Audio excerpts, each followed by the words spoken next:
हल्कू ने कहा, कैसी अच्छी महक आए जबरू, तुम्हारी नाक में भी तो सुगंध आ रही है। जबरा को कहीं जमीन पर एक हडडी पड़ी मिल गई थी, उसे चिंचोड़ रहा था। हल्कू ने आग जमीन पर रख दी और पत्तियों बठारने लगा। जरा देर में पत्तियों का ढेर लग गया था। हाथ ठिठुरे जाते थे, नंगे पांव गले जाते थे और वो पत्तियों का पहाड़ खड़ा कर रहा था। इसी अलाव में वो ठंड को जलाकर भस्म कर देगा। थोड़ी देर में अलावा जल उठा। उसकी लौ ऊपर वाले वृक्ष की पत्तियों को छू छू कर भागने लगी।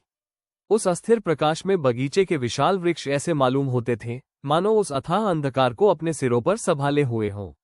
अंधकार के उस अनंत सागर में यह प्रकाश एक नौक के समान हिलता मचलता हुआ जान पड़ता था। हल्कू अलाव के सामने बैठा आग ताप रहा था। एक क्षण में उसने दोहर उताकर बगल में दबा ली, दोनों पौवम फैला दिए, मानो ठंड को ललकार रहा हो, तेरे जी में आए सोकर। ठंड की असीम शक्ति पर विजय पाकर वो विजय गर्व को हृदय में छिपा न सकता था। उसने जबरा से कहा, क्यों जब्बर, अब ठंड नहीं लग रही है? जब्बर ने कू कू करके मानो कहा, अब क्या ठंड लगती ही रहेगी? पहले से यह उपाय न सूझा। नहीं, इतनी ठंड क्यों खाते? जब्बर ने पूंछ हिलाई। अच्छा आओ, इस अलाव को कूदकर पार करें, देखें कौन निकल जाता है। अगर जल गए बचा तो मैं दवा न करूंगा। जब्बर ने उस अग्नि राशि की ओर कातर नेत्रों से देखा। मुन्नी से कल न कह देना, नहीं लड़ाई करेगी। ये कहता हुआ वो उछला और उस अलाव के ऊपर से साफ निकल गया। पैरों में जरा लपट लगी, पर वो कोई बात न थी। जबरा आग के गिर्द घूमकर उसके पास आ खड़ा हुआ। हल्कू ने कहा, चलो चलो, इसकी सही नहीं, ऊपर से कूद कर आओ। वो फिर कूदा और अलाव के इस पार आ गया। पत्तियां जल चुकी थीं। बगीचे में फिर अंधेरा छा गया था। राख के नीचे कुछ कुछ आग बाकी थी, जो हवा का झोंका आ जाने पर जरा जाग उठती थी, पर एक क्षण में फिर औंखें बंद कर लेती थी।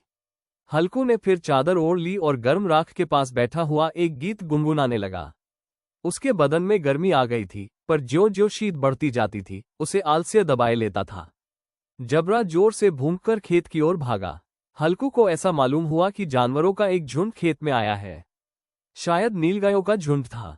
उनके कूदने दौड़ने की आवाजें साफ कान में आ रही थी। फिर ऐसा मालूम हुआ कि खेत में चर रही हैं। उनके चबाने की आवाज चर चर सुनाई देने लगी।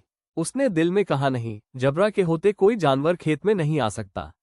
नोच ही डाले, मुझे भ्रम हो रहा है। कहाँ, अब तो कुछ नहीं सुनाई देता। मुझे भी कैसा धोखा हुआ। उसने जोर से आवाज लगाई, जबरा जबरा। जबरा भूंकता रहा, उसके पास न आया। फिर खेत के चरे जाने की आहट मिली। अब वो अपने को धोखा न दे सका। उसे अपनी जगह से हिलना जहर लग रहा था। कैसा दंदाया हुआ बैठा था। इस जाड़े पाले में खेत में जाना, जानवरों के पीछे दौड़ना असह्य जान पड़ा। वो अपनी जगह से न हिला। उसने जोर से आवाज लगाई, हिलो हिलो हिलो। जबरा फिर भूंक उठा। जानवर खेत चर रहे थे। फसल तैयार है। कैसी अच्छी खेती थी, पर ये दुष्ट जानवर उसका सर्वनाश किए डालते हैं। हल्कू पक्का इरादा करके उठा और 2-3 कदम चला, पर एकाएक हवा कस ऐसा ठंडा चुभने वाला बिच्छू के डंक का सा झोंका लगा कि वह फिर बुझते हुए अलाव के पास आ बैठा और राख को कुरेदकर अपनी ठंडी देह को गरमाने लगा। जबरा अपना गला फाड़ डालता था। नील गाय खेत का सफाया किए डालती थी और हल्कू गर्म राख के पास शांत बैठा हुआ था। अकर्मण्यता ने रस्सियों की भौती उसे चारों तरफ से जकड़ रखा था। उसी राख के पास गर्म जमीन पर वही चादर ओढ़कर सो गया। सवेरे जब उसकी नींद खुली तब चारों तरफ धूप फैली गई थी और मुन्नी की रही थी, क्या आज सोते ही रहोगे?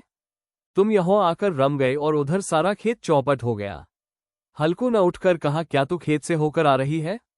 मुन्नी बोली, हाँ, सारे खेत का सत्यानाश हो गया। भला ऐसा भी कोई सोता है?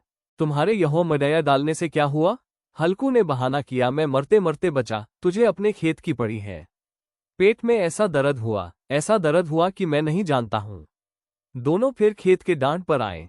देखा सारा खेत रौदा पड़ा हुआ है और जबरा मडैया के नीचे चित लेटा है, मानो प्राण ही न हो। दोनों खेत की दशा देख रहे थे। मुन्नी के मुख पर उदासी छाई थी, पर हल्कू प्रसन्न था। मुन्नी ने चिंतित होकर कहा, अब मजूरी करके मालगुजारी भरनी पड़ेगी। हल्कू ने प्रसन्न मुख से कहा, रात को ठंड में यहों सोना तो न पड़ेगा।